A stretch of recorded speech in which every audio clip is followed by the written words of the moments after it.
네, 오늘은 종료주일이라고 하고요. 또 한 주간 이제 고난 주간으로 저희들이 보내게 될 것입니다. 돌아오는 주일은 우리 부활 주일로 우리 기쁨 속에 주님의 부활을 또 예배하는 기억하며 날이 될 것입니다. 고난 주간 하면 여러분 무슨 생각이 언뜻 듭니까? 어디를 가면 안 되고 무엇을 먹으면 또 안 되고 최대한 절제해야 되고 이런 그림들 우리가 갖게 되는데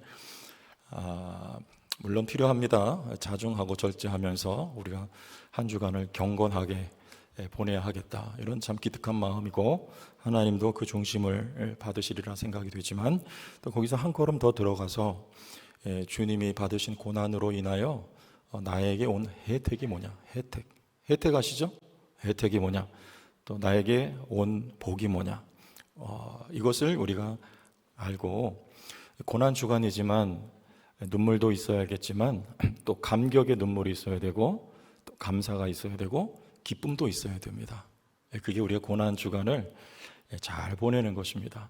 바깥에는 벚꽃이 흐드러지게 피었는데 고난 주간이라 어떻게 할 것인가, 간혹 그런 고민이 되는 경우도 있는데 꽃 구경하세요. 괜찮습니다. 육고기를 먹으면 안 되고 그런 계명 아닌 계명을 많이 듣고 자랐는데요. 먹어야 살죠. 아니면 통으로 금식을 하든지 여러분 선택과 자유지만 저는 괜찮다고 생각을 해요. 우린 성령을 받았고 꽃을 보면서도 얼마든지 영적일 수 있습니다.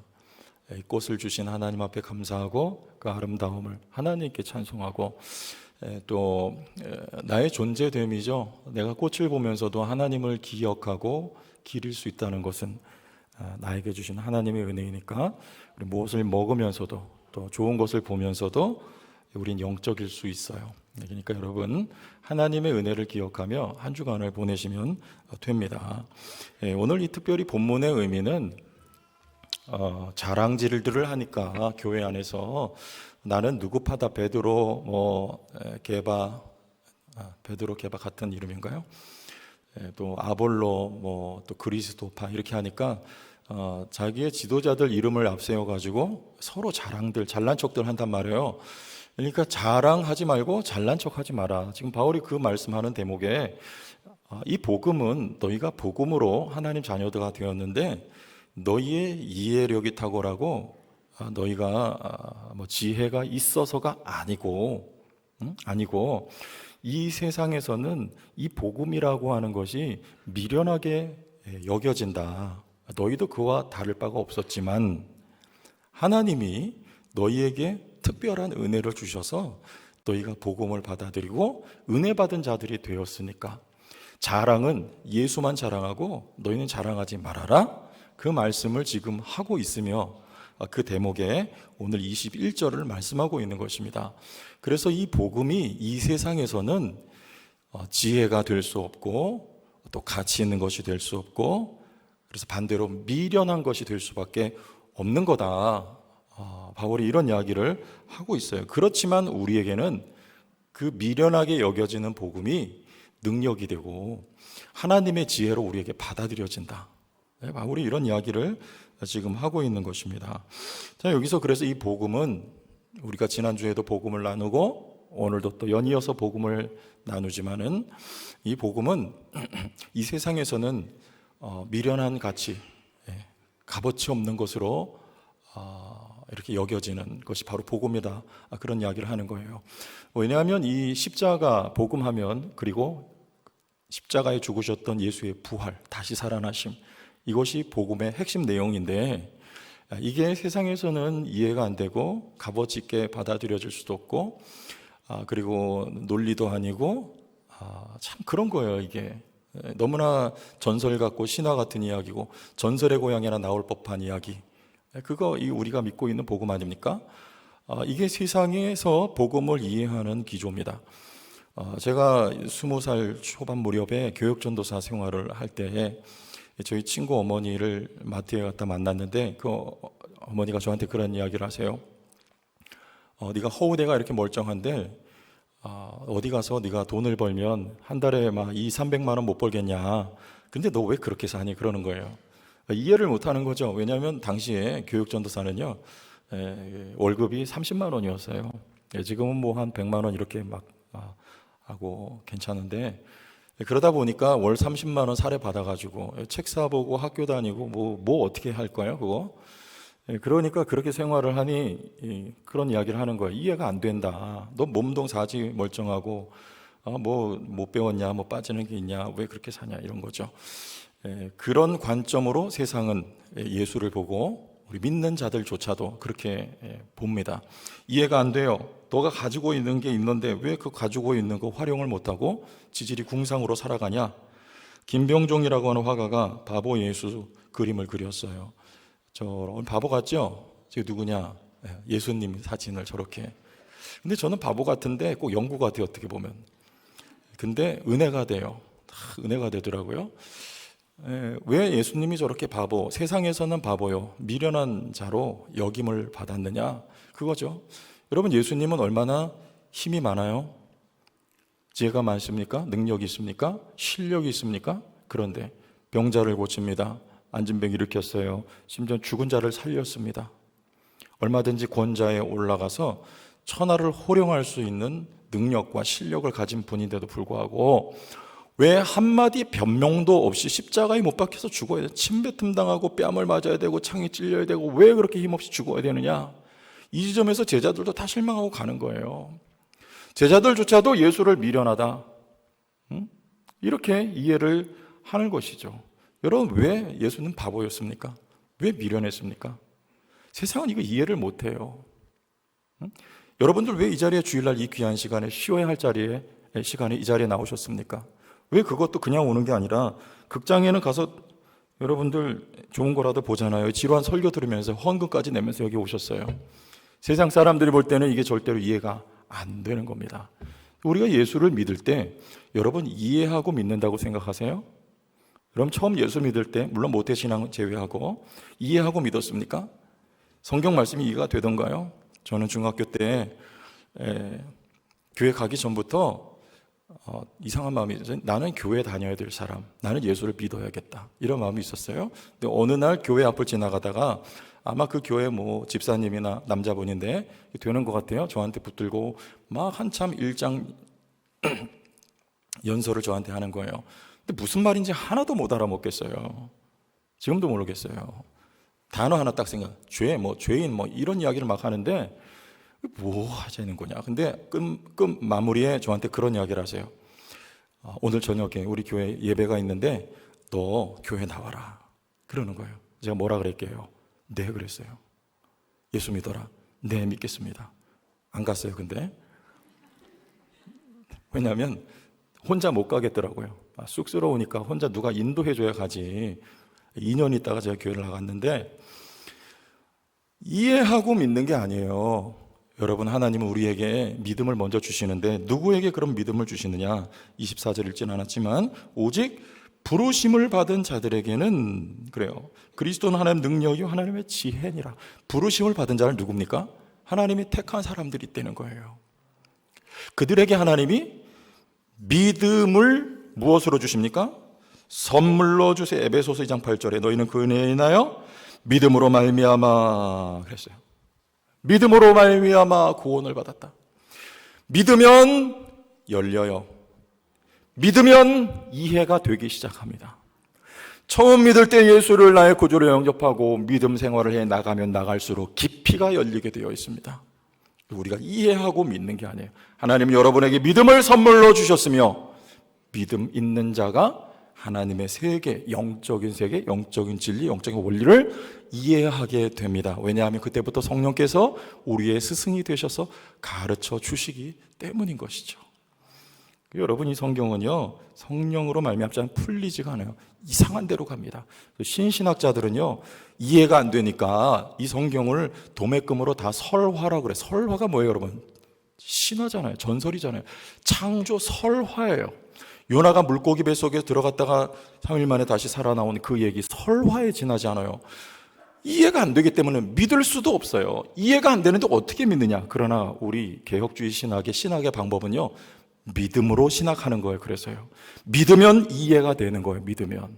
하나님이 여러분에게 믿음을 주셨다는 것, 여러분에게 하나님께 대한 신실한 중심을 주셨다는 것, 여러분 우리가 그 믿음 안에서 하나님의 세계를 이해할 수 있다는 것, 그래서 우리가 놀라운 축복을 받아서 세상 사람들은 미련한 가치로 여기나 우리에겐 실제적인 능력이 되어 살아갈 수 있다는 것, 우리가 하나님께 받은 축복인 것을 여러분들 꼭 기억하시길 바랍니다. 그래서 내가 믿으면요, 예수님 복음은요, 주님의 십자가의 죽으심 그리고 3일 만에 부활하심, 이게 복음의 핵심 내용이죠. 근데 이 주님이 하신 일이 내가 예수를 믿으면 이게 나의 사건이 됩니다. 그가 죽으시고 부활하셨는데 나와는 무슨 상관이냐? 그런데 그것이 곧 나의 죽음이며 나의 삶이 되는 거예요. 갈라디아서 2장 20절에 바울이 말했습니다. 내가 그리스도와 함께 십자가에 못 박혔다. 그리스도 홀로 돌아가신 것이 아니라 내가 그와 함께 죽었다. 그리고 그가 내 안에 지금 살아계시다. 부활하신 예수의 생명이 내 안에 성령으로 살아계시다. 내가 그리스도와 함께 죽고 살았다는 것은요, 여러분이 새로운 존재가 됐다는 것입니다. 이전에 아담에게 속했던 내가 아니라 이제는 예수 안에 예수에게 속한 내가 되었다는 거예요.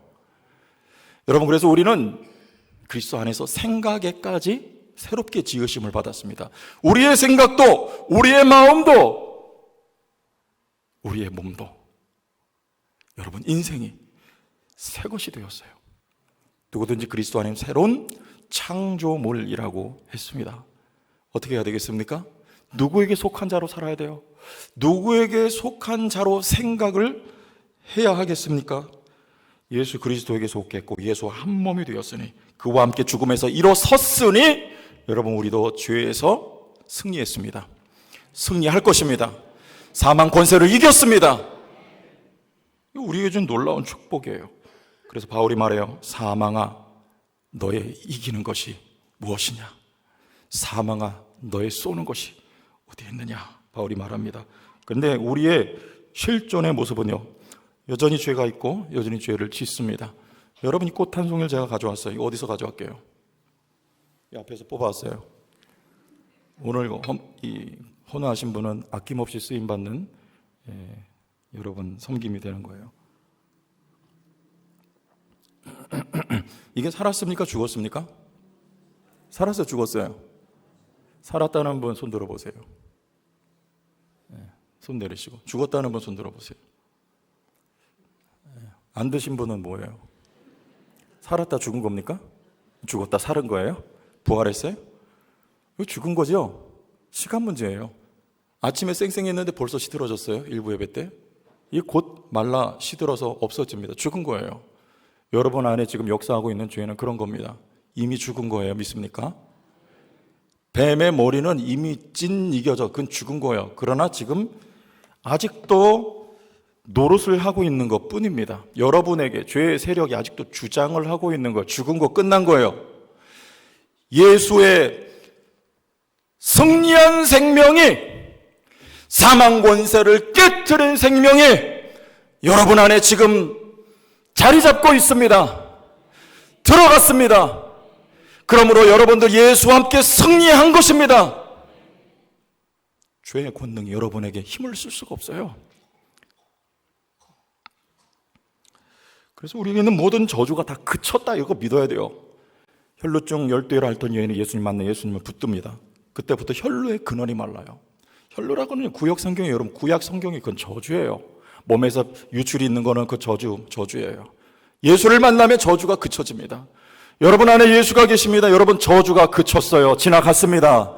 더 이상 여러분에게 힘을 발할 수가 없습니다. 권세를 나타낼 영향력을 여러분에게 행사할 수가 없습니다. 여러분 이거 확실하게 믿고 가야 돼요. 왜 두려워해요?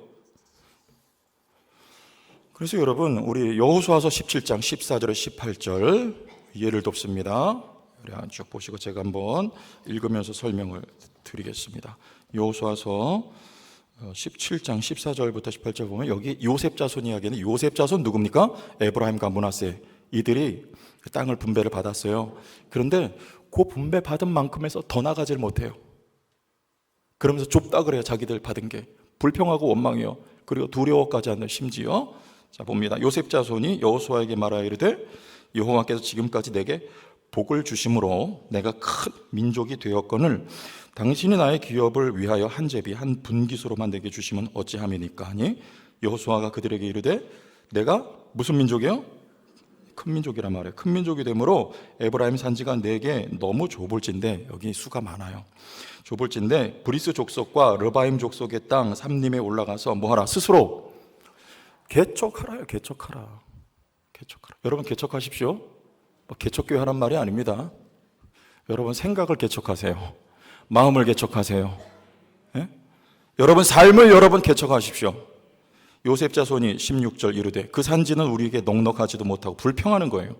골짜기 땅에 거주하는 모든 가나안 족속에게는 베스안과 그 마을들에 거주하는 자이든지 이스라엘 골짜기에 거주하는 자이든지 다 뭐가 있어요? 철병거가 있으니까 이거는 가공할 만한 무기입니다. 이스라엘 자손이 이게 없어요. 그러니 두려워할 수밖에 없고 더 이상 전진할 수가 없는 합당한 이유가 있습니다. 그런데 여호수아 뭐라 해요? 17절 여호수아가 다시 요셉의 족속 곧 에브라임과 므낫세에게 말하여 이르되 너는 무슨 민족이요? 큰 민족이요 큰 권능이 있은즉 한 분깃만 가질 것이 아니고 그 산지도 내 것이 되리니 그 척박한 험지요 산지도 내가 얼마든지 마음 먹고 밟으면 너의 땅이 될 것이다. 되리니 비록 삼림이라도 내가 개척하라. 그 끝까지 내 것이 되리라. 가나안 족속이 비록 철병거를 가졌고 강할지라도 내가 능히 그를 쫓아내리라 하셨더라. 여러분이 큰 하나님의 자녀들입니다. 예수 그리스도만큼 크신 분이 어디 있습니까? 하나님처럼 위대하신 분이 어디 있습니까? 그러나 성령이 여러분과 함께 계셔요. 큰 권능이 여러분에게 있는데 그 권능은 나의 권능이 아니라 주의 권능이 내 안에 들어와 있습니다. 믿습니까? 그럼 여러분 생각을 개척해야 돼요. 그 생각에 여러분 마음이 이끌려오게 해야 됩니다. 그리고 여러분의 행동이 그 생각대로 펼쳐져 나가야 되는 것입니다. 여러분 두려움이 있어요. 환경이 척박합니다. 그러나 언제까지 불평과 원망 속에 헤매이고 있겠습니까? 여러분에게 능력이 있으니 정복하십시오. 다스리십시오. 어디부터요? 여러분 생각부터 다스리세요. 이 복음의 내용, 복음의 사실을 가지고 여러분의 생각이 합당하게 변화될 수 있도록 오늘도 그렇게 하시기를 바랍니다. 성령께서 도와주시는 것입니다.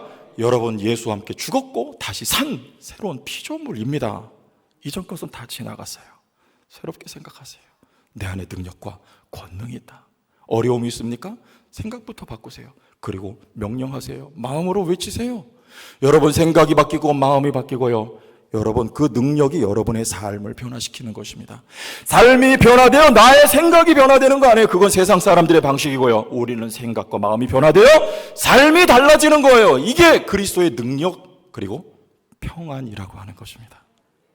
세상 평안은요, 삶이 평탄해야 내 마음이 편해지는 거예요. 하늘의 평안은요, 내 마음이 먼저 평안해지고 삶이 다스려지는 것입니다. 여러분 이 능력이 여러분에게 있어요. 고난주간에요. 주님이 고난당하셨어요. 그가 왜 고난당하셨느냐?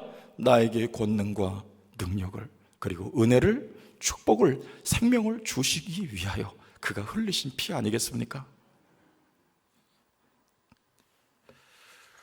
두 번째는 우리는 부요하게 되었는데 그가 가난하게 되심으로 우리가 부요하게 됐다. 고린도후서 8장 9절에 있습니다. 우리 주 예수 그리스도의 은혜를 너희가 알거니와 부요하신 이로써 너희를 위하여 가난하게 되심은 그의 가난함으로 말미암아 너희를 부요하게 하려 하심이라. 주께서 가난하게 되신 이유는요, 그는 부유한 분이에요. 그러나 이 땅에 오셔서 가난을 몸소 체험하며 지내셨습니다. 이유는 우리를 부요하게 하시기 위한 거예요. 그 예수가 여러분 안에 계십니다. 여러분 부유한 분 맞습니까? 이 세상에 가장 부자가 누구냐? 바로 나예요. 이 세상에 가장 부유한 교회가 어떤 교회냐? 우리 제천 성도 교회입니다. 왜 이렇게 기운이 없어요? 돈만 되는데. 왜? 내 통장에 돈이 없거든. 땅이 없거든. 건물이 없거든요. 두 가지 이유예요. 첫째는 여러분 믿음이 자라면 따라와요. 우리 딸이 하나 있는데 얘 용돈이 얼마인 줄 아세요? 한 달에 2만 원, 일주일에 5천 원. 그러니까 얘가 좀 힘들어요. 삶이 팍팍하고. 맨날 어렵다고 뭐 사달라 그러고 아빠한테 전화 왔다 그러면 뭐 사달라는 거. 평상시에 전화도 안 하고. 근데 이제 용돈 깎으려 그러는 거예요. 그걸 또 왜냐? 너 방 정리 안 하면 용돈 깎는다. 얘가 막 뒤집어지는 거예요.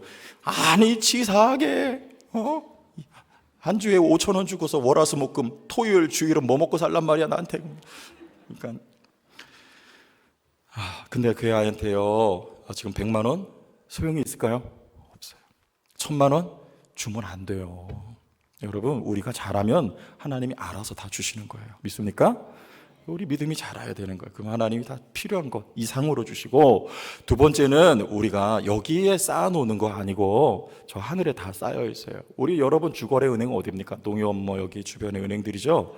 거기에 있어야 나는 있다고 생각하고 마음이 든든해요. 근데 여기 없으면 불안하지 않습니까? 근데 다 어디 있어요? 저 하늘에 천국에 다 쌓여 있어요. 거기 곳간이 있고요, 거기 은행이 있고요. 청구서 써서 제출하면 하나님이 그때마다 부족하지 않게 그때마다 주세요. 하나님 돈이 많습니까? 하나님 부유하신 분 맞습니까? 우리가 그의 자녀 맞습니까? 하나님이 부자예요. 쫄지 마세요. 우리 교회 하나님이 부자시니까 우리 교회가 부자예요. 믿음대로 되는 겁니다. 믿음만큼 역사가 일어나는 것입니다. 난 우리 교회가 너무나 부자라고 믿습니다. 예? 하나님이 필요할 때마다 차고 넘치게 주시는 거예요. 차고 넘치게. 그러니까 바울이 이런 이야기를 했어요.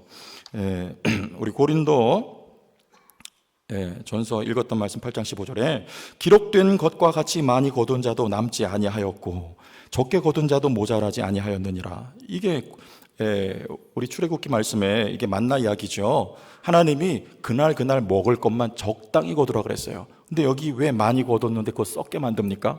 불순종한 거예요. 왜 많이 거뒀어요? 불안하거든요. 내일은 혹시. 여러분 우리하고 똑같아요. 지금 통장에 잔고가 없으니까 오늘 먹을 걸 있는데 내일은 혹시. 욕심이 나오는 거죠. 그러니까 그래서 이스라엘 백성들이 많이 거뒀습니다. 그런데 그거 다 썩어서 없어져요. 여러분 그럴 필요가 없다는 거예요. 하나님은 부요하신 하나님입니다. 40년 광야 생활하는 동안에 단 하루도 거르지 않고 하나님이 만나를 내려주시는 분이십니다. 여러분 이 땅 광야 같은 세상 살아가는 동안에 하나님께서 여러분의 필요를 차고 넘치도록 채워주시는 부요하신 하나님인 것을 믿으십니까? 하나님 부자예요. 많이 거둔 자도 남지 않고 적게 거둔 자도 부족하지 않았어요. 날마다 여러분의 필요를 공급해 주십니다. 그러니까 여러분 부자답게 좀 사세요. 없다고 쫄지 마세요. 이거 지금 이 얘기 왜 하고 있느냐? 마게도냐 교회가요, 바울이 빌립보 교회 또 그 인근의 교회들 마게도냐 교회를 개척했지 않습니까? 근데 이 교회들이 힘이 없어요. 약해요. 이방인들로 구성된 교회니까 처음 예수 믿은 구성원들입니다. 그런데 이들이 어떤 일을 했느냐? 극심한 가난 가운데에서도 예루살렘 교회에 기근으로 말미암아 어려움을 당했을 때 헌금을 보내는데 풍성하게 넘치도록 보냅니다. 여러분 무슨 믿음입니까? 어떻게 그렇게 할 수 있습니까? 어떻게 보면 내가 쓸 것조차도 보낸 거예요. 이들의 믿음은요, 하나님은 부유하시다는 거예요. 너희가 빼서 쪼개서 보냈지만 하나님은 그 뺀 자리가 비지 아니하도록 다시 채워주시는, 더 많이 채워주시는 부유하신 하나님을 이 마게도냐 성도들은 믿었습니다. 여러분 이게 부자답게 사는 거예요. 우리 성도교회가 부자답게 세워져 가는 교회가 된 것을 감사합니다. 이번에 부활절 다음 주간에 헌금도 여러분 재직교회에서 지난번에 우리 연 3번 결정을 해주셨고, 이제 또 한 번 더 앞으로 연차적으로 순차적으로 하자. 그래서 이번 당회 때 우리 장로님들 다 동의해 주셔가지고 이번 부활절 헌금도 바깥으로 보내자. 여러분 이렇게 했어요. 우리 쓸 거 어딨냐? 다 나눠주고 다 퍼주고 우리는 뭐 써야 되냐? 맨날 쫄아서 살아야 되냐? 그렇지 않아요. 우리 하나님이 부유하신 하나님입니다. 얼마든지 주고 더 주실 수 있는 상황과 관계없이 하나님은 일하시는 분이십니다. 이 말씀의 원리대로 우리는 부유한 자답게 어깨 피고 저 하늘 곳간에 여러분 쓸 것이 가득히 채워져 있다는 것을, 그리스도께서 가난하여 주심으로 말미암아 우리 모두는 부유하신 하나님과 관계가 회복되었고 하늘로부터 그 은혜와 축복이 여러분의 삶에 쏟아 부어진다는 것을 여러분들 믿으십니까? 우리 모든 그리스도 안에 부요한 자가 되었다는 것을 우리는 믿는 거예요. 세 번째는요, 그래서 우리가 하나님의 자녀가 되었고 그리스도의 죽으심과 부활로 말미암아 우리에게 성령이 오셨어요. 여러분, 성령은요 누구십니까? 예수님께서 다른 보혜사를 너에게 주겠다. 그럼 예수님도 보혜사세요. 보혜사는 여러 가지 의미가 있지만 가장 중요한 거는요, 돕는 분이란 말입니다. 예수님이 제자들과 함께 생활하시면서 그들의 믿음 없음을 도와주셨습니다. 그들의 능력이 되어주셨습니다. 그들에게 필요한 것을 가르쳐 주셨습니다. 그들을 훈련시켜 주셨습니다. 그의 든든한 그들의 배경이 되어주셨습니다. 그러나 그분이 승천하시고 안 계실 때 주님은 다른 보혜사 성령을 교회에 선물로 보내주셨습니다. 오늘 성령께서 여러분과 함께 계시다는 거, 다른 보혜사이신 그분이 여러분의 일거수일투족을 도와주심을 믿으시기를 바랍니다. 여러분의 자녀들을 돕습니다. 가정을 돕습니다. 사업을 돕습니다. 여러분의 믿음 없음을 돕습니다. 여러분을 훈련시켜 주시고요, 여러분의 인생의 든든한 배경과 보장이 되어 주십니다. 근데 너 왜 나가냐? 앉아, 예배드려.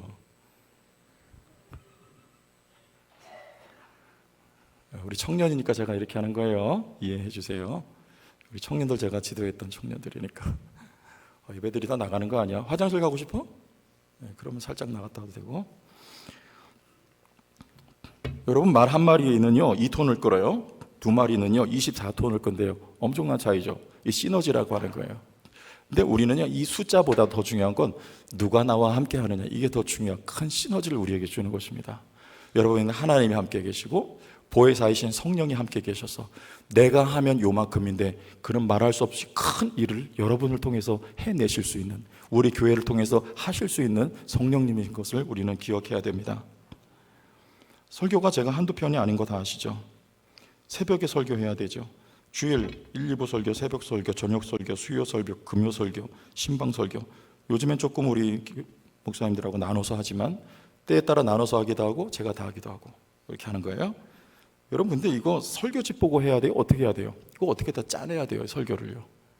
말도 안 되는 말을 하면 여러분 다 인상 쓰고 계시잖아요. 그래도 말이 되는 말 해야 되잖아요. 이거 다 어떻게 만들어요? 신방 갈 때도요, 가서 좀 말이 되는 얘기하고 와야지. 얼토당토하는 말 하고 오면요, 그분들이 앞에서는 아멘 하지만 속으로는요 다 알아요. 그냥 왔구나, 이런 거. 여러분, 근데요, 저는요 성령을 항상 첫째 의식해요. 뭐 한다? 의식해요. 아, 성령이 내 안에 계시다. 그리고 두 번째, 의지합니다. 여러분, 이거 그냥 드리는 건데 받아가세요. 첫째, 뭐 한다? 성령은 여러분 안에 계세요. 믿습니까? 의식하세요. 그분 인격적인 하나님이세요. 그리고 의지하세요. 믿습니까? 마음으로 의지하세요. 내가 뭐 40일 금식 기도를 안 했는데 그럼 능력이 안 나타나는데 그렇지 않습니다. 지금 그분이 함께 계시고요, 그분을 의식하고 그분을 의지하세요. 그가 도우십니다. 그리고 나서는 성경을 펴요. 그리고 쭉 스캔해요. 그러면 딱, 이 말씀이다. 그리고 그 말씀이 논리가 딱 잡히고요. 그리고 좀 깊이 있게 들어갈 수 있도록 성령께서 은혜를 주세요. 그리고 그 다음에 그걸 마음속에 품어요. 딱 품어요. 품고 계속 생활을 해요. 밥도 먹고 운전도 하고 신방도 하고 대화도 하고.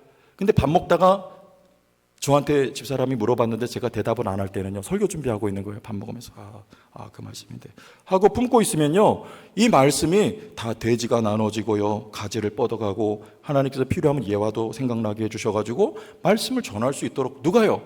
하나님의 성령이 설교하게 도와주시는 것입니다. 제가 이거 하는 거 아니에요. 설교집 보고 하면 아무 힘이 나오질 않습니다. 그 쓰레기에 불과해요. 하나님의 말씀을 통해서 성령이 일하시는데, 여러분 원리는 똑같아요. 사업하시는 분들요, 여러분 직장생활 하시는 분들요, 그렇게 하세요. 앞길이 막막할 때 뭘 해야 될지 모르겠을 때 마음으로 성령을 의식하세요. 의지하십시오. 편안한 마음 가지고요, 마음을 주분 앞에 여세요. 그리고 주님이 주시는 아이디어 혹은 인사이트가 있으면 그거 딱 붙드세요. 그리고 마음속에 담아요. 그리고 시마다 때마다 기도하십시오. 그것이 바깥으로 나와서 일이 되고 사건이 되고, 하나님의 비전이 그렇게 여러분을 통해서 이루어지는 것입니다. 모든 일을 그렇게 하세요. 혼자 하지 마세요. 보혜사 성령께서 우리와 함께 계신 것은요, 그의 죽으심과 그의 부활로 말미암아 우리에게 주신 놀라운 축복인 것을 믿으시기를 바랍니다.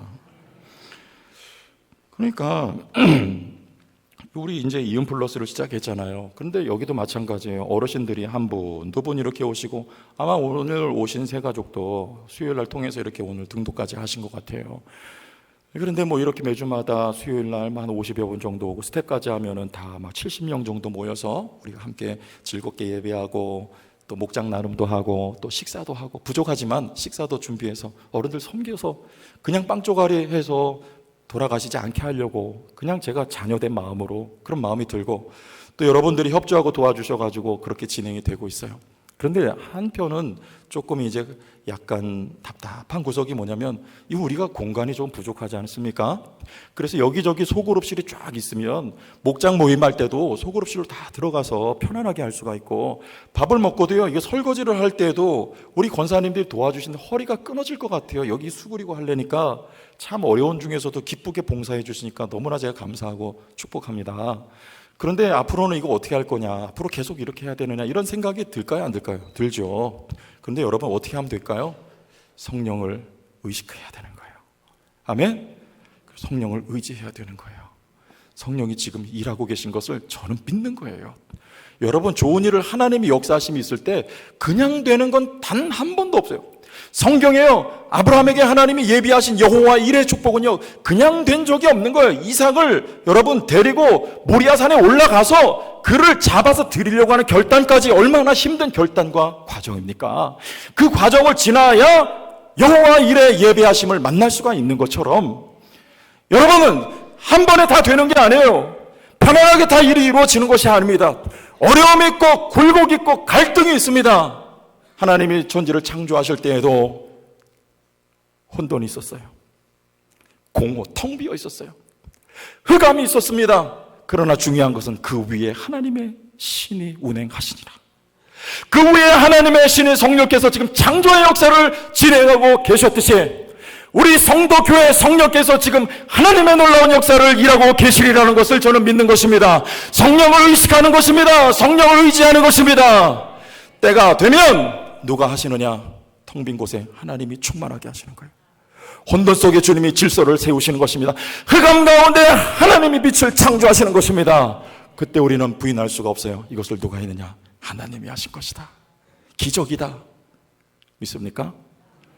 하나님이 우리에게 성령을 주셨습니다. 성령을 의식하고 의지하는 가운데 힘을 얻으시기를 바랍니다. 여러분들이 길이 그렇게 열려지는 거예요. 우리 사진 하나 보고 말씀 마무리하겠습니다. 우리 고난받으신 주님, 감상을 한 3초만 해보세요. 어떤 느낌 드세요? 네, 벗겨주시고 제거해주시고. 어떤 느낌 드세요? 아, 끔찍하다. 저거 패션 오브 크라이스트라는 영화에서 이렇게 캡처한 사진인데요, 그 영화 볼 수가 없어요. 너무 잔인하고 너무 끔찍하게 그렇게 만들어놨어요. 멜 깁슨이라는 사람 만들었잖아요. 아, 끔찍하다. 아, 불쌍하다. 우리 주님. 막 울면서 저 사진 보고 우리 친구 어머니는 막 울면서. 여러분, 그거도 물론 필요해요. 근데 저거 보면서 여러분 한 주간 동안 묵상하는, 저기에 내 저주와 질병과 가난과 약함과 내 부족한 것이 다 죽었다. 믿습니까? 다 죽었다. 끝났다. 예수 함께 난 새로운 인생이 되었다. 여기에 능력이 있는 것입니다. 무엇인가 여러분 마음속에 두려움이 주장하려고 하면 받아들이지 마세요. 부정적인 생각이 들어오면 나에게 맞지 않는 옷이라고 여러분 여겨버리시길 바랍니다. 내어 쫓아버리세요. 어떤 분이 우리 교회에 저한테 이런 상담을 했어요. 예수를 안 믿을 때는, 왔다 갔다 잠깐 할 때 예수를 안 믿을 때는 일이 잘 되고 마음도 편안하고 관계도 좋은데, 꼭 교회에 나가면 목사님 관계가 어렵고 일도 안 되고 돈도 안 벌리고 어려워요. 이거 어떻게 해야 돼요? 저한테 그러는 거예요. 여러분, 누구 장난해요? 그거 용납하면 안 돼요. 그래서 제가 처방을 로마서 8장 15절 피세요. 읽게 했어요. 무슨 내용입니까? 로마서 8장 15절에 우리가 다시 두려워하는 종의 영을 받지 않았고. 무슨요? 종의 영을 받지 악령이 아니에요. 우리가 받은 것은 하나님 아버지라 부를 수 있는 양자의 영인 성령을 집사님이 당신이 받았습니다. 이 말씀을 가슴속에 담으세요. 품으세요. 양보하지 마세요. 주장하세요. 마귀가 속이는 거예요. 마귀는 그게 진짜가 아니고 이 보이는 세계가 진짜라고 우리를 속이는 거, 예수님을 속여 먹으려고 하였듯이 거기에 속고만 안 돼요. 말씀으로 물리쳐 버리세요. 믿습니까? 우리 주님이 우리와 하신 일이 그 내용입니다. 여러분 속지 마세요. 그리스도 안에 새로운 피조물 되었습니다. 두려움이나 근심, 걱정, 염려는 여러분과 상관이 없는 것입니다. 두려워하거든 여러분들 십자가를 묵상하시길 바랍니다. 그리스도가 흘리신 피가 나 위하여 흘리신 고귀한 피라는 것을 여러분들 그 피 흘리심으로 내게 새로운 것을, 영원한 것을, 생명을 주셨다는 것을 기억하세요. 믿고 주장하세요. 누가 그렇게 했냐? 갈렙이 그랬어요. 갈렙이 헤브론이 하나님이 산지를 나에게 달라고 했으나 10명의 동의하지 않고 부정적인 반응을 했던 정탐군들 때문에 갈렙과 여호수아조차도 광야에 40년을 돌아야 했어요. 그때 눈앞에 보이는 그 가나안 땅을 눈앞에 두고 내일이 보이지 않는 정처 없는 길을 40년 동안 떠돌 때 갈렙에게는 여러분 이건 불리한 조건이었어요. 왜? 그는 나이가 점점 들어가거든요. 이제 80이 되어서 요단강 건너서 그 땅을 바라보면서 그때도 갈렙은 여전히 40년 전이나 40년 후나 점점 조건은 불리해지고 그 땅에는요 아낙 자손의 가운데서도 가장 큰 족속이 아르바가 거기에 살고 있었어요. 해필이면 갈렙이 차지하려고 하는 그 땅에 아낙 자손 중에 아낙 자손이 아르바가 기럇 아르바 거기 살고 있었어요. 너무나 불리한 조건입니다. 그러나 갈렙은 양보하지 않아요. 그때도 저들의 나의 밥이고, 왜냐하면 이 땅은 하나님이 나에게 주신 땅, 밟으면 승리할 것이요 하나님이 보장하여 주신 승리이니까 조건이 상황이 아무리 불리하게 돌아가도 하나님 나에게 주시리라. 갈렙은 여기서 물러서질 않았습니다. 하나님은 예수 그리스도 안에서 그의 죽으심과 부활로 말미암아 여러분에게 승리를 이미 주셨습니다. 우리는 승리를 하고 출발하는 여정이에요. 생명을 주셨어요. 건강 주셨습니다. 믿습니까? 몸이 아파도 물러서지 마세요.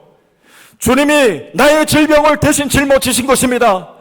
그가 제 찌개 맞음으로 나는 나음을 입었습니다. 여러분 부유한 자가 된 것입니다. 지금 내 통장에 잔고가 없어도 물러서지 마세요.